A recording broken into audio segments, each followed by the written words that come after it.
ยวซ้ายเกือบไก่เนี่ย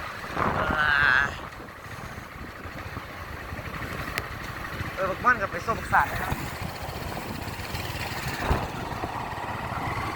แต่เชื่อว่าเขาเป็นป้าเลยแม่บอกไม่กินข้าวเปียกเนี่ยข้าวเปียกเส้นดับเนี่ยช่วยละแสนห้าสัวขาวเลยข้างคืนไม่ได้แสนห้า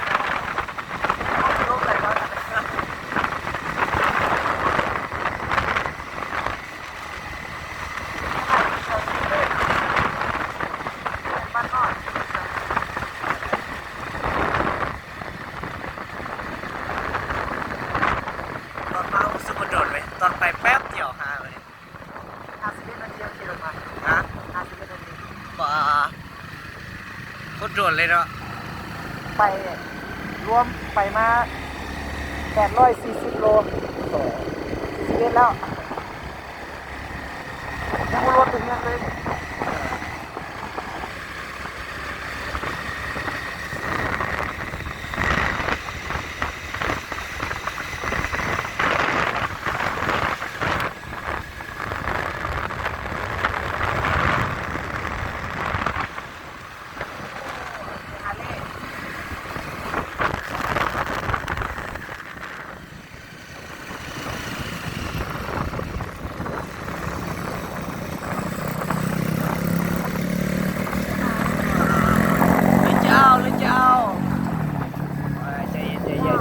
เบิ่งก้อนมันออกเครื่องอย่างไรใจเย็นมาโตเกือบแลนไว้แล้วเบิ่งมาเนี่ยเกือบแลนไว้สกิลวาป้อมไปเลยวาป้อมเลยไอ้ดำจนสันเลย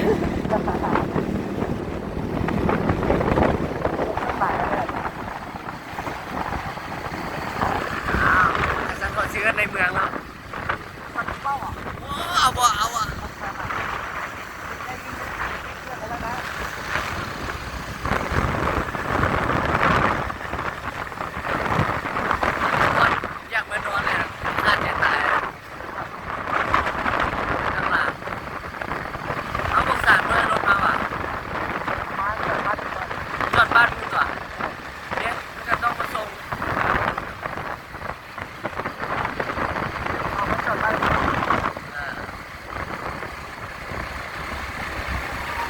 ว่าทางคนกรีดเนี่ยมันงึกแค่ไหนผมคือทางตัวนั้นครับ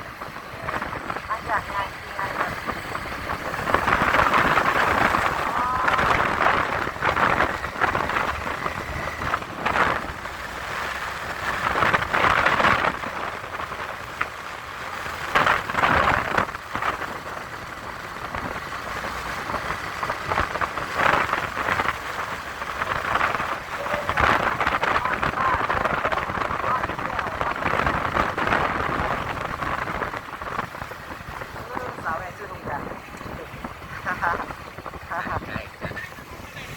ว้าว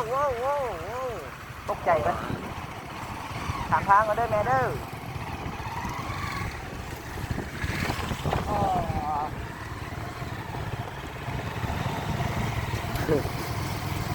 เมื่อย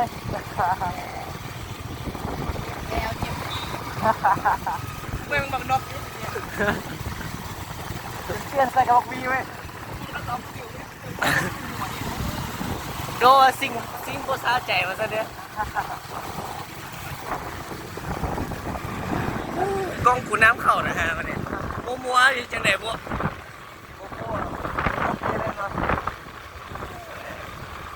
ทางบ้าน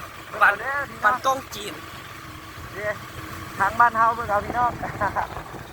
โอ้โห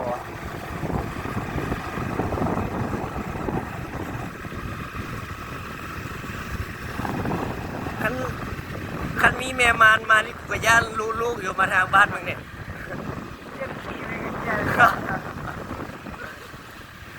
เจ็บท้องเกิดลูกกับผมต้องไปห้องหมอละขี้อ้อมแถวนี้เนี่ยเดี๋ยวมันก็ออกเอง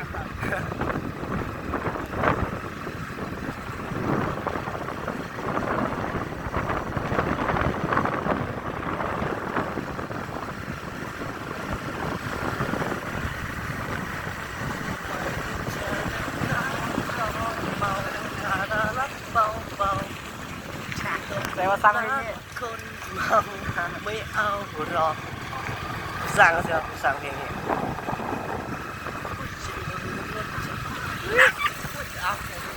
ม่อนจะมาวะ มาพิดกันพอเมียพิดกันสุดจะไปยุ่ง เรื่องของครอบครัวสิวะ ตัวมายังมีแฟนเฮ้ยเบื่อเด้เหรอเบื่อโลกนี้เลย บิน โอ้โห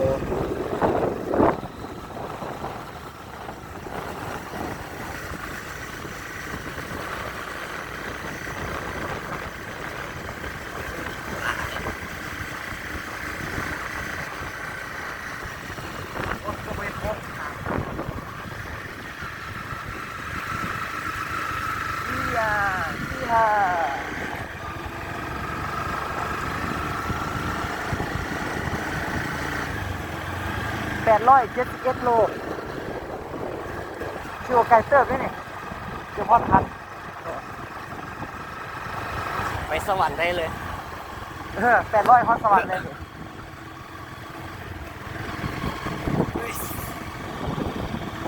ผู้สาว ไอ้พูดเด้อสุภาพกันไปแสนพูดเด้อยิ่งบอกพ่อแม่สู้จะพ่อแม่เสียใจ หมูเด้อหมูเด้อ พูดเด้อ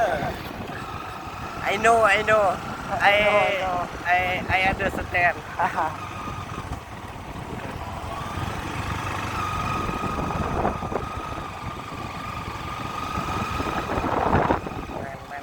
แมน Arriving I'm home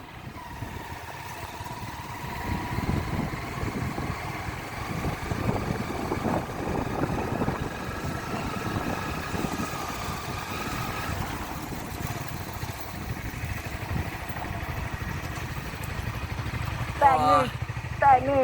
สวยพี่สวย เอาสกุลลอยเลย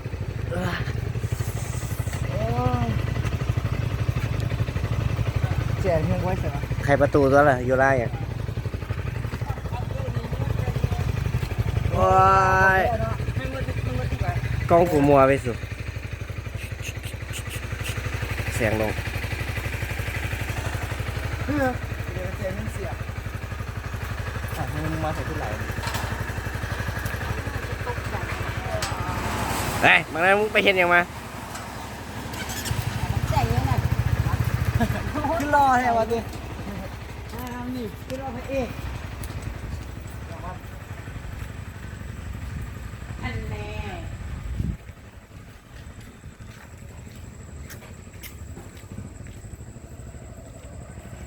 นี่เป็นบ้านคนหรือบ้านผีสิง